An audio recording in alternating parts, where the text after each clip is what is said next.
நீங்கள் பார்த்துக் கொண்டிருப்பது நியூஸ் 21 செய்திகள். தமிழ்நாடு செய்திகளை உடனுக்குடன் தெரிந்து கொள்ள நியூஸ் 21 செய்திகளை பாருங்கள். உண்மை, உழைப்பு, உயர்வு. பாலக்கோடு மீன் மார்க்கெட்டில் உணவு பாதுகாப்புத்துறை மற்றும் மீன்வளத்துறையினர் திடீர் ஆய்வு.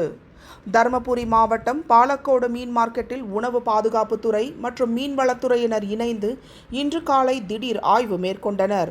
தருமபுரி மாவட்ட ஒக்கநேகல் பகுதியில் கடந்த சில நாட்களுக்கு முன்னர் 50 கிலோ அளவிலான தரமற்ற மீன்கள் பறிமுதல் செய்யப்பட்டன. அதனைத் தொடர்ந்து மாவட்ட ஆட்சியர் சதீஷ் மாவட்டத்தின் அனைத்து பகுதிகளிலும் உள்ள மீன் மார்க்கெட்டில் ஆய்வு செய்ய உத்தரவிட்டார்.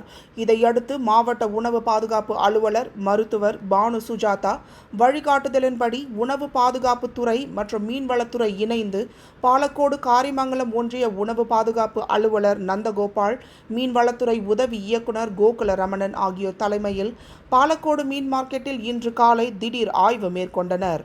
ஆய்வில் ஆந்திர மாநிலத்தை சேர்ந்த மீன் வகைகளான ருட்சந்த் எனப்படும் பாறை மீன், மீர்கால், ரோகு மற்றும் உள்ளூர் மீன்களான ஜிலேபியா வகை மீன்கள் விற்பனைக்கு வைக்கப்பட்டிருந்தன.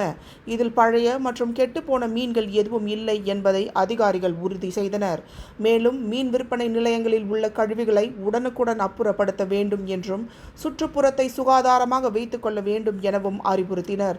இந்த ஆய்வில் மீன்வளத்துறை ஆய்வாளர் சந்தோஷ், உதவி ஆய்வாளர் திருப்பதி உள்ளிட்ட குழுவினர் ஈடுபட்டனர். நியூஸ் 21 செய்திகளுக்காக முனியப்பன்.